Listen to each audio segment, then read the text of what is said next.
Venture. Adventure, intrigue, mystery, romance, starring Humphrey Bogart and Lauren Bacall. Together in the sultry setting of tropical Havana and the mysterious islands of the Caribbean. Bold Venture.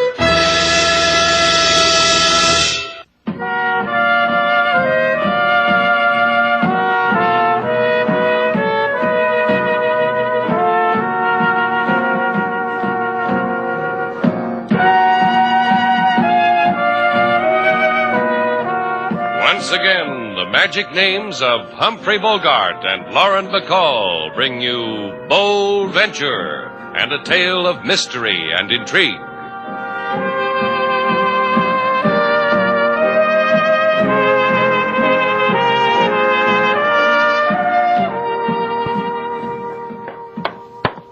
Mr. Slate, I have... What's wrong, King?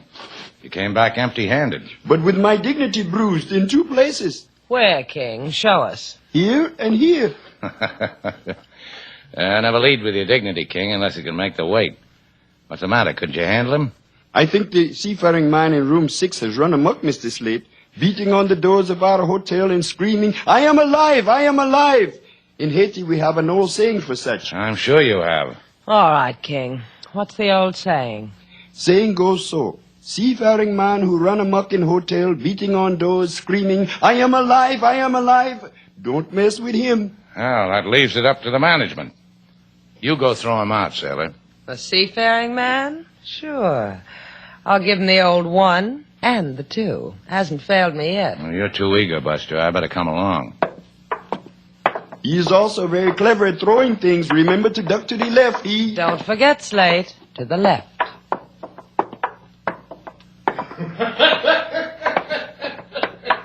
Jolly type, huh? Yeah, let's join the fun.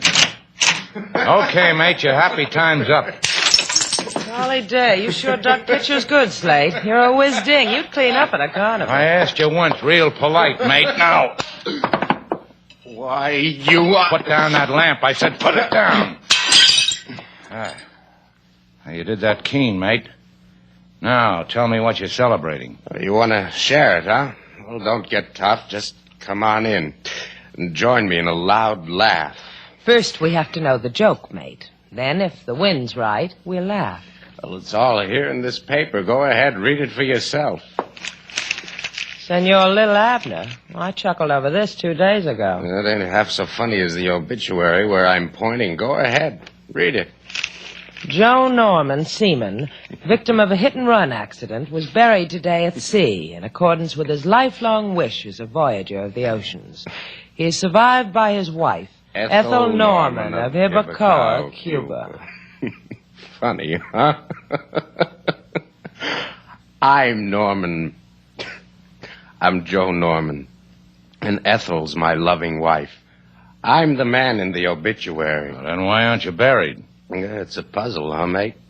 Well, look, I'll tell you about it. We're looking. Tell us. Well, 4 nights ago, 4 nights, whenever whoever was supposed to be me was hit and run, I was in Banyo's Turkish bath. So you had a bath. So? So they stole my pea jacket and my wallet. It was rolled. But I was too smart for 'em. A sailor in Havana with no money, no pea jacket, and tingling all over from a bath. Takes brains. Pretty brainy, huh, Slate? Well, brainy enough to take your hotel for a room, huh, mate? Yeah, we're sure impressed. Think a clever fellow like you could find his way home? Sure, but what's there for a man? 10 acres of avocado trees and a wife who's bubbly with joy that I'm dead. I like it here, mates. I like it. Just the way it is. He said Hibacoa, sailor. Let's go see if a wife's got a lamp in her window for Laughing Joe here.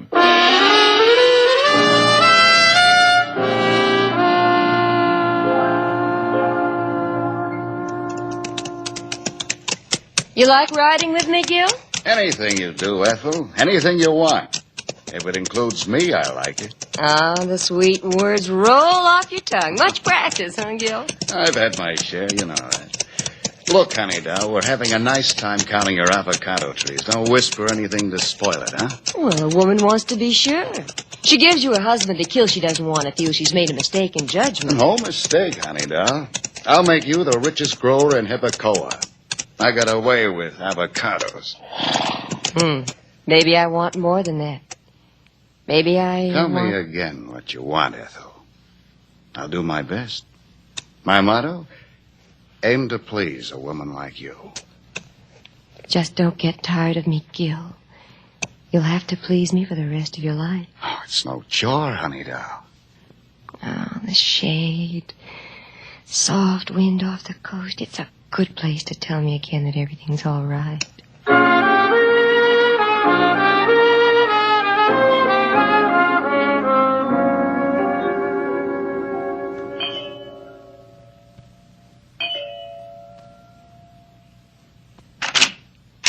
Hello? Is there something I can do for you? Oh, would you mind if... Oh, please. Please come in, you two. The sun hurts my eyes. Thanks. Well, this is quite a tidy place you have here. All this from avocados? Just think, Slate. Next time you pinch an avocado at the fruit market, you might be pinching one of Mrs. Norman's. I don't mind her, Mrs. Norman. When Sailor comes in out of the sun, it takes her a while to get accustomed. Well, you're certainly welcome here, both of you, but who are you? I run a hotel in Havana, Slate Shannon. She, Sailor Duval. How do you do, Hello. Mr. Val, Mr. How do you Shannon? do? Mrs. Norman, when did you see your husband last? Oh, you've come to talk to me about Joe? About Joe. He's playing hob with Slate's hotel. Or is it Havoc, Slate? Havoc. Havoc. I see. Gil! Gil, come in here a minute. This is Gil Lardner. He owns the next plantation down. What do they want, Ethel? It's about Joe. Joe is dead. Everybody knows that. Joe doesn't. He's a man who'd like to know. What are you talking about? We buried him 2 days ago. I'm sorry, Mrs. Norman, but how sure are you it was your husband who died? What? Oh, you mean because he was so badly smashed up in the accident? Well, I knew him because it was his wallet they found on him. Joe's. And Joe's pea jacket. It could have been someone else. It wasn't. As soon as Joe would hit port, he'd head for the Banyo baths. Turkish baths. And a receipt from the baths was found in his pocket. Joe's dead. I saw him lying there. He was smashed and dead. Go away, please. Please, Gil. You heard her. Get fun out of teasing a widow? Get out of here. Leave her alone.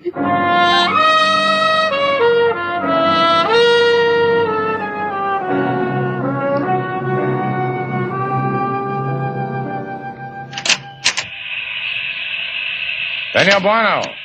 Hey, is that you? Brush the steam away from your face, senor, whoever you are. It is I. Welcome to the hot baths of Senor Banyo. Grab yourself a hot rock and sit upon it, but gingerly. Tell me something, Bueno. Do you know a man named Joe Norman? It is chilly in here. A little more cold water on the hot rocks. Hi. Is it not pleasant? Hey, look, Chico, I got a girl outside in the waiting room. She gets panicky when I take too much steam. So talk to me about Joe Norman. Every time Senor Norman comes to port, he seeks my steam for his pores. Let me make a suggestion to you, Chico. Did you roll Joe Norman, steal his pea jacket? Senor. Did you? Would the senor mind moving his arm again like he just did? Thank you. That is a large arm muscle the senor has. Yeah, from beating people over the head with hot rocks. You have guessed it, senor. Waldo rolled Senor Norman. Waldo in person, while Senor Norman was in this very room. Waldo. Who's Waldo? My partner. Only he has now since disappeared. I got news for you. Waldo's just liable to be dead. What are you saying? That Waldo put on the pea jacket, tucked Norman's wallet in his pocket, and went out and got himself killed in a hit-and-run accident. Buried under the name of Joe Norman. More water on the rocks, senor. I am suddenly freezing to death.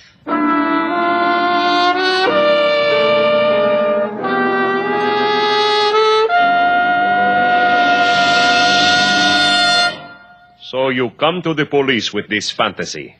You do this to warn the cockles and bulls of my heart, Senor Shannon? I do this, LaSalle, because there's something that isn't cricket going on among the avocado trees in Hibacoa. If it also warns the things you mentioned, I'm happy about the whole thing. Tell him about the Turkish bath, Slate. Which reminds me, I've often wondered what goes on in the men's dorms in a Turkish bath. You sit on hot rocks, then what happens? Glad you put the question, sailor. Then what happens is a man named Joe Norman gets rolled of his pea jacket and wallet by a pour steamer named Waldo who evaporates in the thin Havana air. Please, I have told you. The man Joe Norman is dead. Correction, he's laughing his head off in my hotel. The man is dead. He was buried at sea. Correction, he's not dead. He threw a pitcher at me. Maybe it's Waldo, the pour steamer, who's dead. Maybe it's Waldo... Not Waldo. Joe Norman was buried at sea. His wife asked for permission to do so. We gave it. She identified the body to our satisfaction. You will go away now and stop tickling me with childish fairy tales. Correction. We go away now, but we bring you back Joe Norman. Come on, sailor. Coming. Bye, LaSalle. Stay open for another tickle.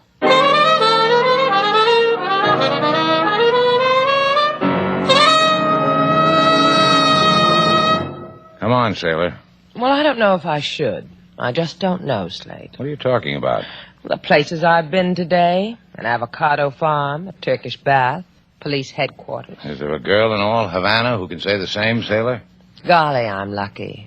Golly. Before we throw that guy in room 6 out into the street, how about telling me a thing? Certainly. Slate Shannon, I think you are kind, loyal, trustworthy, obedient. Oh, cut it out, will you? Just tell me who registered him. You or King Moses? Me. Get the register. Let's see how he signed his name. He signed it Admiral Perry. What? Only he didn't sign it, I did. He was laughing and happy and had his arms loaded with... Come on. Admiral Perry. The one at Lake Champlain, not the one who reached the North Pole. Aren't you going to knock? Hey, look, Buster. Hey, wake up. You're getting out... Sailor. Sailor, look. I don't want to. Knife in his back. Dead. You got a bright remark for the occasion, sailor?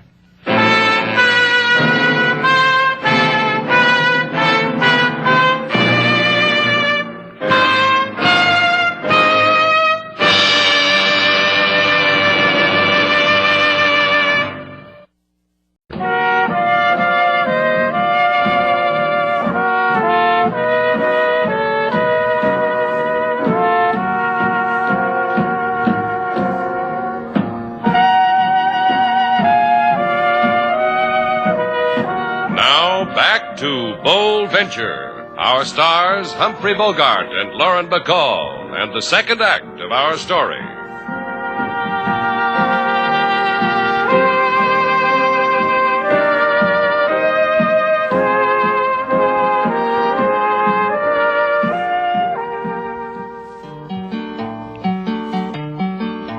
To Shannon's place come a seafaring man. Funny kind of face, done in weather-beaten tan. Kept on laughing 'cause he wasn't dead, till knife in back pinned him to his bed. In Havana, this caused quite a sensation. Question, who is killer by avocation? And while Mr. Slade, he in such a big dither, Lady Sailor, as usual, her face say, come hither. Yeah, why don't you, Slade? Why don't I what? Come hither. She said he wasn't her husband. What's he talking about, Lady Sailor? Who knows? He constructs his paragraphs very badly, King. Don't you understand what I'm saying? She said he wasn't her husband. Mrs. Norman did? That's right. I was at the morgue when LaSalle brought her in. She looked at the sailor who was stabbed in room 6. All she did was shake her head no. Well, that's what I would do if a man weren't my husband. Me too. And Buono, the boy who owns the Turkish baths, says he wasn't sure whether the man was Joe Norman or not. How can that be possible? Many things are possible, Mr. Slate, or impossible, according to which team you're on. According to how you are feeling at the moment when a situation arises, which could be possible or impossible, according to... You tell him, big boy. You didn't let me finish. You're finished, King. You too, sailor. Go on, get out of here, both of you. You going to do it again, Slate? You going to try to figure this out in your mind? You heard what I said. Out.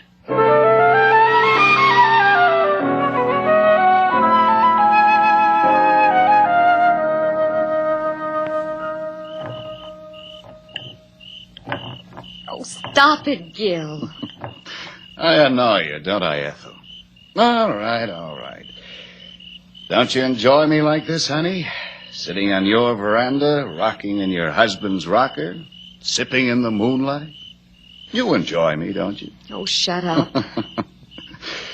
Gil, you killed 2 men. That makes me twice as devilish, doesn't it? First a little nobody named Waldo. Darling, honey, I thought he was Joe. He was wearing Joe's pea jacket, dressed like Joe, came out of Banyo's. And when I saw Joe this afternoon, stabbed and stretched out in that morgue. I hate avocados, don't you, Ethel? Lousy fruit. Don't you think an avocado is a lousy fruit, Ethel? What do you want, Gil? Let's sell out. You and me. You collect on Joe's insurance and we'll get out of here. What do you say, honey? I like that, Gil. Ethel? What? You want me to sit beside you, baby doll? I wish you would, Gil, please. Please sit beside me. Oh, Gil, I love you. Because I killed your husband? Sure. That's why, isn't it?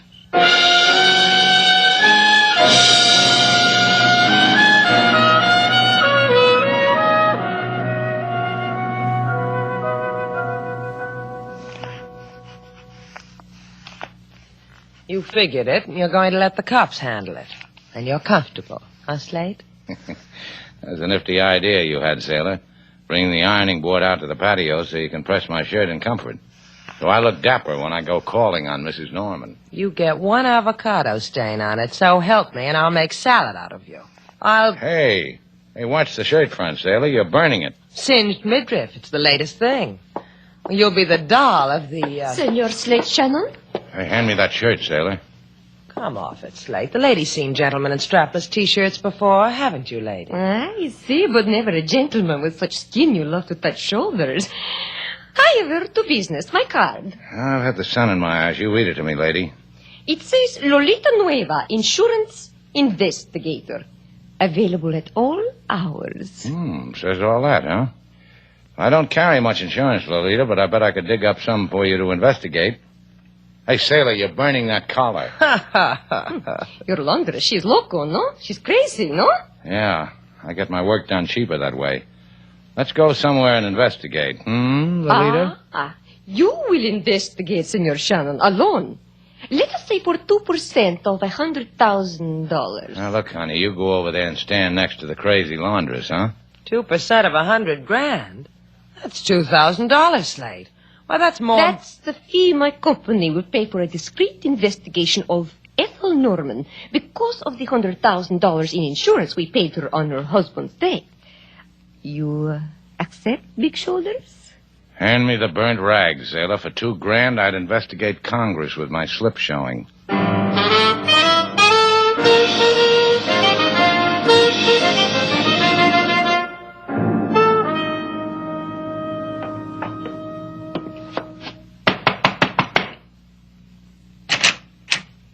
Oh, it's you again, Shannon. Looking for a buy in avocado? I want to talk to Mrs. Norman. What about? You can tell me. I run things for her while she sleeps. That's a nice arrangement. I like it. She likes it. All the time husband Joe was at sea, sending in the paychecks to buy the seeds for more avocado trees to retire on. All that time, I brought the sunshine into Ethel's life. Now you know. Joe know about all this? Ethel and me? Well, we didn't want to worry him with it while he toiled. I was going to tell him, though, when he got back. Poor guy. Run over. Killed. All before I could get to him with the story of his life. It's time for me to go wake Ethel. You won't mind, huh? I'll wait for her. No, you won't, Long Nose. The gun pointing at your collar button says you won't. Yeah. Yeah, it sure says that all right. Bye, pal. Nice avocados you raised here.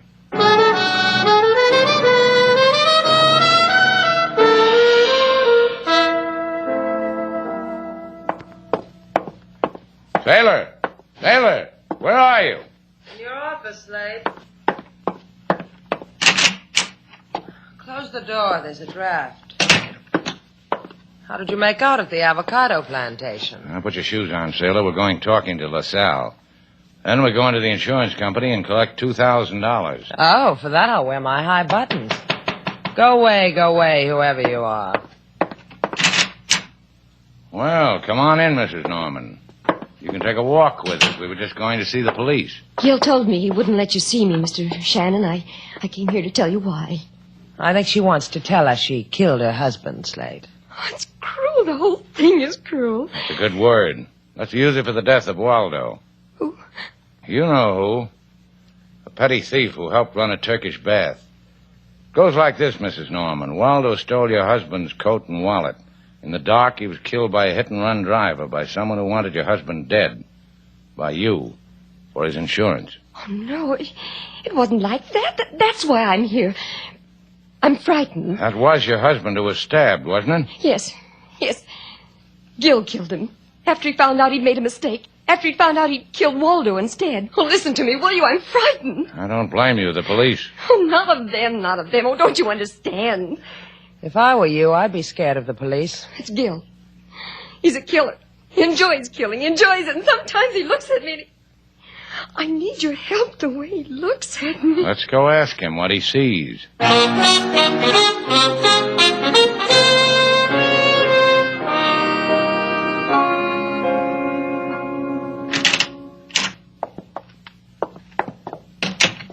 Is that you, Ethel? Gil? If you look up from that paper, Gil, you'll notice company. Oh, you two. Don't bite your lip, Gil. You're dreaming the whole thing. What's this all about, Ethel? Come on, honey doll. What are you trying to say? She's making an honest effort to say you're a killer. Oh, that's what, huh? That's right. You killed Waldo. Mistake. Then you stabbed Joe Norman in my hotel. No mistake. Reason? A widow with avocados and $100,000. She tell you I didn't mind doing it either? Something like that? That's why I can't get dreamy about pointing this gun at you. You really don't have to do that. Slate's not finished. Rush me, Shannon. That way you can die in action. Yeah. Yeah, exactly that.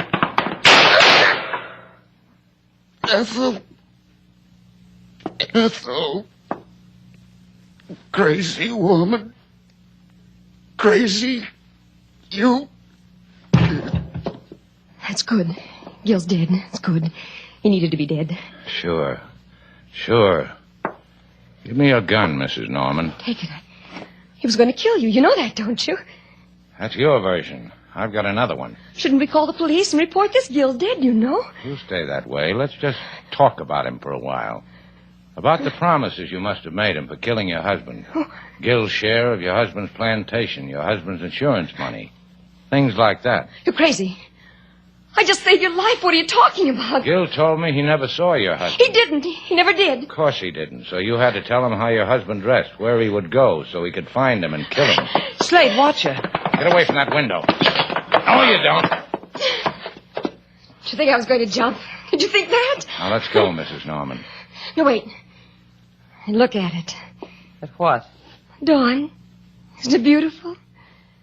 It's the beginning of a new day. It's time for wishing good things.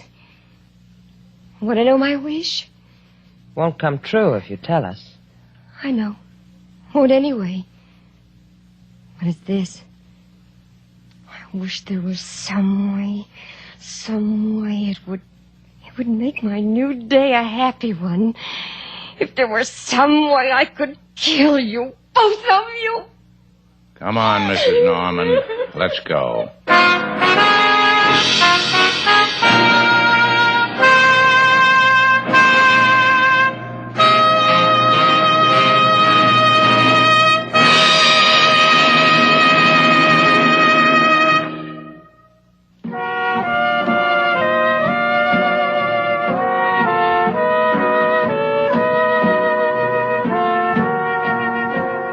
2,000, sailor. Look at it. We going to run barefoot through it, Slade? We're just going to count it and count it and count it. That's why you made the insurance company pay off in $1 bills, huh? Well, you better let me have a bucket full of it.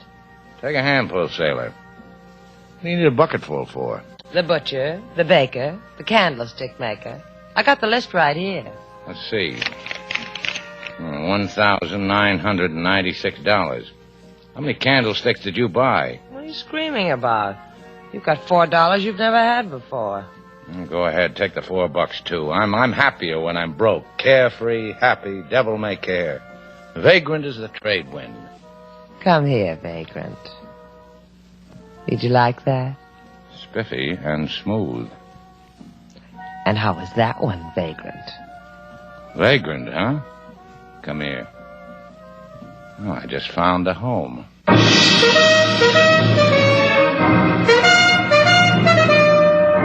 And so, our two stars, Humphrey Bogart and Lauren Bacall, have brought to a close our latest Bold Venture story. Special music was composed and conducted by David Rose. May we invite you to listen again next week at this time for another exciting adventure starring Humphrey Bogart and Lauren Bacall together in Bold Venture.